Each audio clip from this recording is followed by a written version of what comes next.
class, welcome back to my YouTube channel Luminoscience where curiosity meets clarity।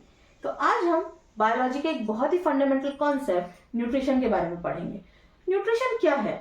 अगर मैं एक simple शब्दों में कहूँ तो न्यूट्रिशन वो प्रोसेस है जिससे लिविंग ऑर्गेनिज्म अपने फूड को कंज्यूम करता है और उससे एनर्जी को ऑब्टेन करता है। Okay, so nutrition is the fuel that keeps the engine of our life running. So this topic is not just about eating healthy. It is about the understanding of the biochemical process of the life process nutrition. Okay, so basically there are two types of nutrition. Okay, autotrophic nutrition and heterotrophic nutrition. तो auto का क्या मतलब होता है? Auto का मतलब होता है सेल्फ। तो ऐसे ऑर्गेनिज्म, लिविंग ऑर्गेनिजम्स जो खुद अपना खाना प्रिपेयर करते हैं, वो किसी और पे निर्भर नहीं करते हैं, they can prepare their own food. Hetero का क्या मतलब होता है? Hetero means others. तो ऐसे लिविंग ऑर्गेनिजम्स जो किसी और पर फूड के लिए डिपेंड होते हैं। Okay, they can not prepare their own food, they will depend on others for food. This is heterotrophic nutrition and the organisms are known as heterotrophs. Okay, और जो organisms autotrophic nutrition दिखाते हैं they are known as autotrophs. तो अब हम देखेंगे कि autotrophic nutrition और heterotrophic nutrition में difference क्या होता है। तो अगर इसके मीनिंग की बात करें तो autotrophic nutrition में क्या होता है? फूड को सेल्फ सिंथेसाइज किया जाता है। ओके, और heterotrophic में क्या होता है? ये दूसरों पर फूड के लिए डिपेंड होते हैं। अगर हम सोर्सेज की बात करें कि फूड का सोर्सेज क्या है, तो ऑटोट्रॉफिक में the sources are inorganic substances like carbon dioxide, water and light. Okay, plants need this inorganic substance like carbon dioxide, water and light to prepare their food. Okay, and heterotrophic में organic. Okay, organic means plants and animals that depend. The heterotrophic nutrition जो लेते हैं वो plants और animals पे dependent होते हैं। Then chlorophyll. तो ऑटोट्रॉफिक में न्यूट्रिशन के लिए chlorophyll is required. Okay, without chlorophyll autotrophic nutrition is not possible and in heterotrophic nutrition there is no the chlorophyll is not required, there is no requirement of chlorophyll. Examples की बात अगर करें तो autotrophic में आते हैं plants and algae. Okay, yes, plants can, you all know, plants can synthesize their own food, और algae जो है उनमें भी क्लोरोफिल होता है और वो they can also prepare their own food.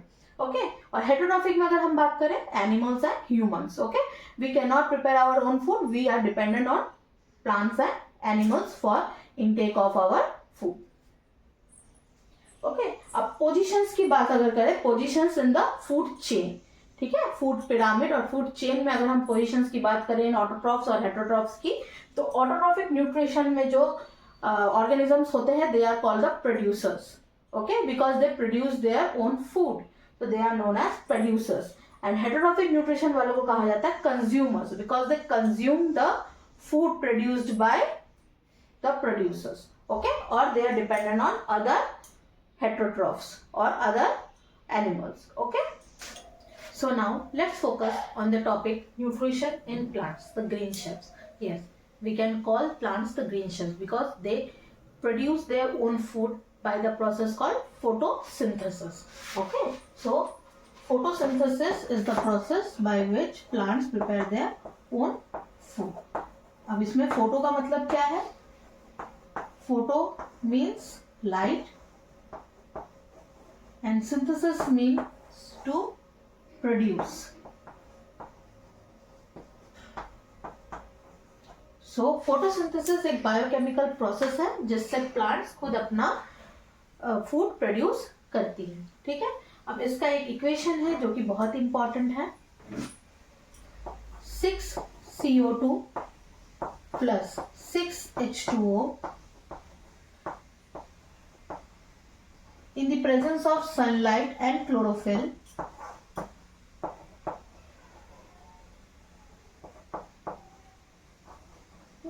Photosynthesis क्योंकि लाइट पे डिपेंड करती है तो it can not occur in absence of sunlight. Okay, तो सनलाइट की जरूरत होती है और दूसरी चीज होती है क्लोरोफिल जिसकी रिक्वायरमेंट होती है।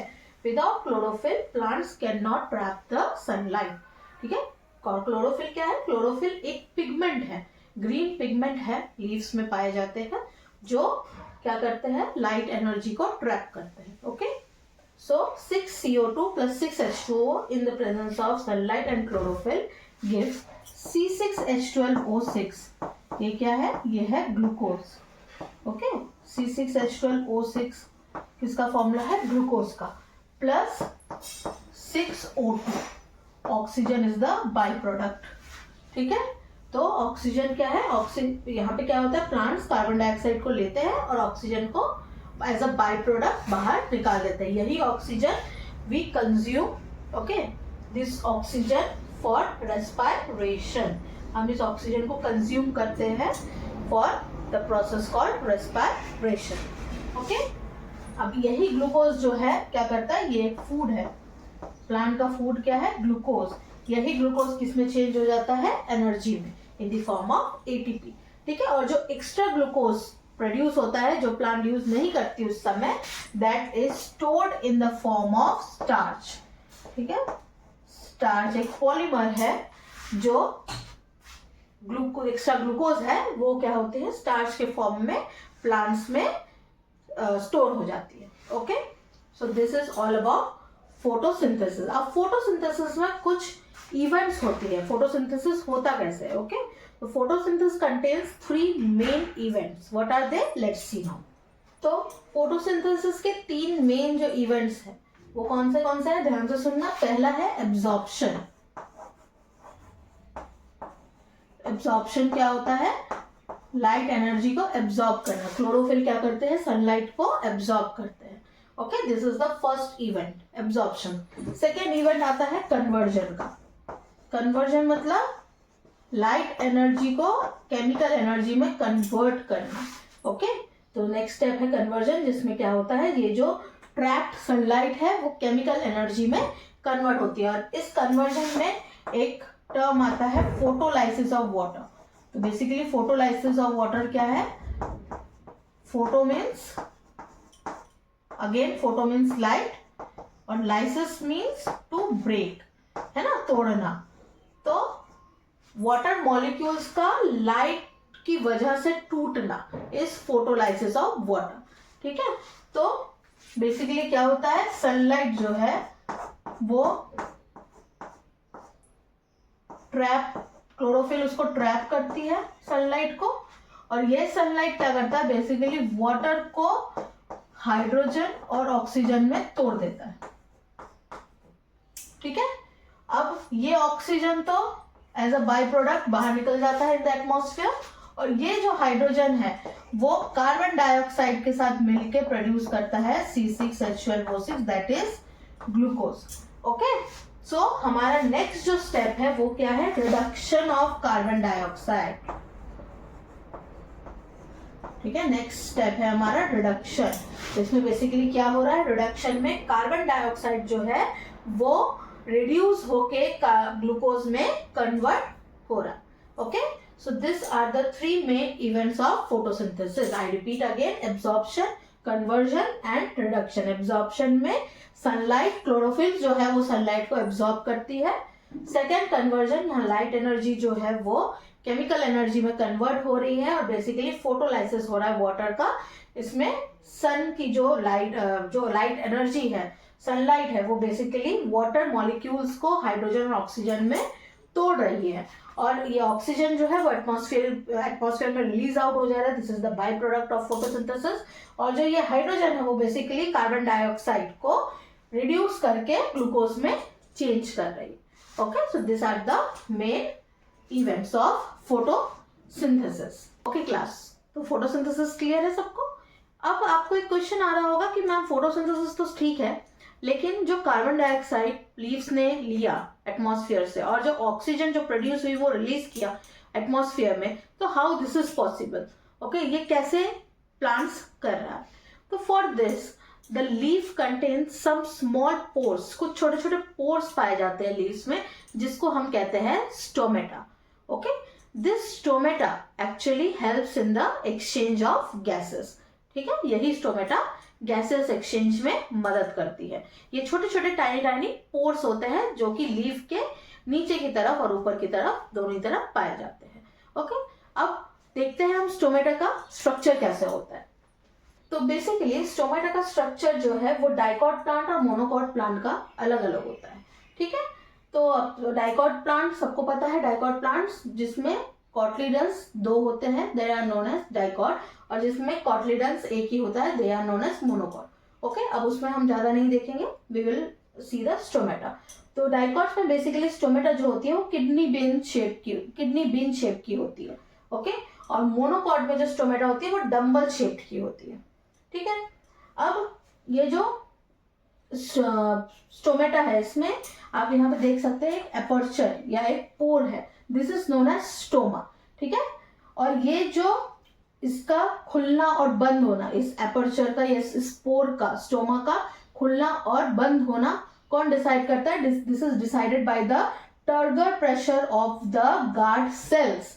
गार्ड सेल्स के टर्गर प्रेशर में डिफरेंस आने के वजह से, चेंजेस आने के वजह से स्टोमेटा ओपन या क्लोज होता है। ओके, अब ये गार्ड सेल्स जो है इसमें नॉर्मल सेल की तरह एक वैक्यूल होता है, न्यूक्लियस होता है, और भी सेल ऑर्गेनेल्स पाए जाते हैं, सेल वॉल होता है।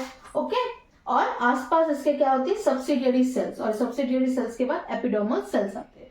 ठीक है, अब ये टर्गर प्रेशर क्या होता है? तो टर्गर प्रेशर क्या होता है कि जब गार्ड सेल्स वाटर को एब्जॉर्ब कर लेती है तो ये स्वेलअप हो जाती है। अब उस स्वेलअप होने की वजह से उसके सेल वॉल, उसके मेम्ब्रेन पे एक प्रेशर पड़ता है जिसको हम कहते हैं टर्गर प्रेशर। ओके, तो जब ये स्वेलअप हो जाती है तो उसको हम कहते हैं ये टर्जिड हो गई है।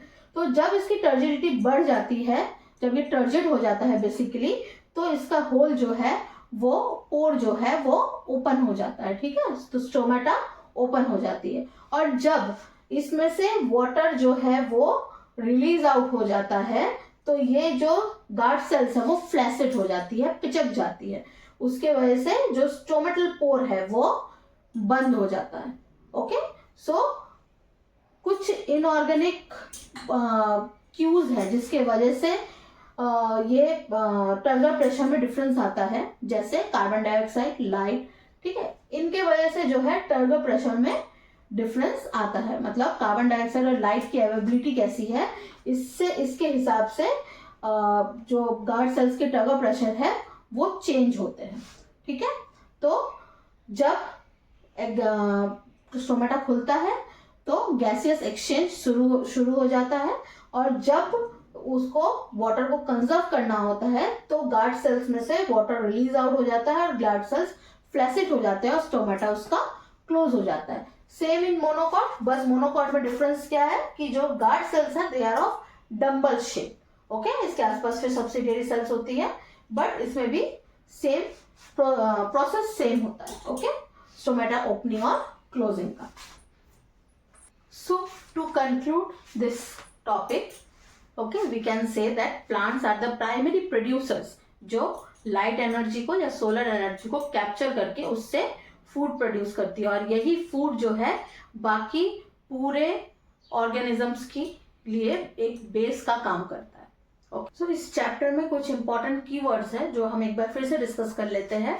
पहला है क्लोरोफिल। ठीक है, तो क्लोरोफिल क्या है?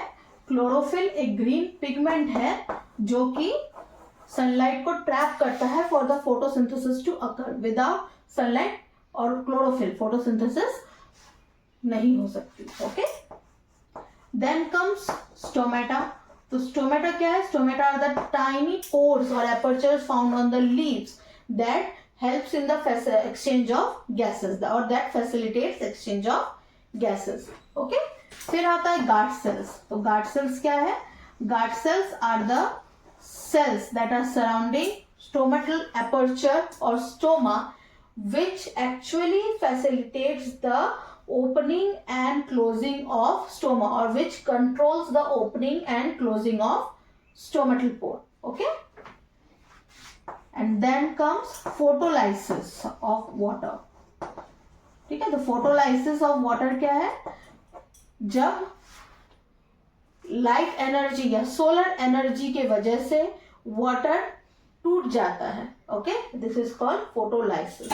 तो water molecule basically solar energy के वजह से वो हाइड्रोजन और ऑक्सीजन में टूट जाता है, जिसको हम कहते हैं फोटोलाइसिस। और ये ऑक्सीजन जो है एज अ बाई प्रोडक्ट निकल जाता है in the process of photosynthesis, और जो हाइड्रोजन है वो कार्बन डाइऑक्साइड को रिड्यूस करके ग्लूकोज फॉर्म करता है। Okay, so this are the some keywords of nutrition in plants. So let's solve a question. Okay, which of the following events does not occur during photosynthesis? photosynthesis के समय इनमें से कौन सा events नहीं होता है? पहला, oxidation of carbon to carbon monoxide. Second, splitting of water molecules. Third, absorption of light energy by chlorophyll. या fourth, reduction of carbon dioxide to carbohydrates. Okay, so और reduction of carbon dioxide to carbohydrates होता है, हम जानते हैं. ठीक है, तो दिस अकर्स, कार्बन डाइऑक्साइड जो है वो हाइड्रोजन के साथ मिलकर रिड्यूस होकर कार्बोहाइड्रेट मतलब ग्लूकोज फॉर्म करता है. Absorption of light energy by chlorophyll होता है. ठीक है, एब्जॉर्प्शन भी लाइट एनर्जी का होता है. बिना लाइट एनर्जी एब्जॉर्ब हुए फोटोसिंथेसिस हो ही नहीं सकती. Okay, B, splitting of water molecules. Yes, splitting of water molecules होता है. इस प्रोसेस को हम क्या कहते हैं? फोटोलाइसिस.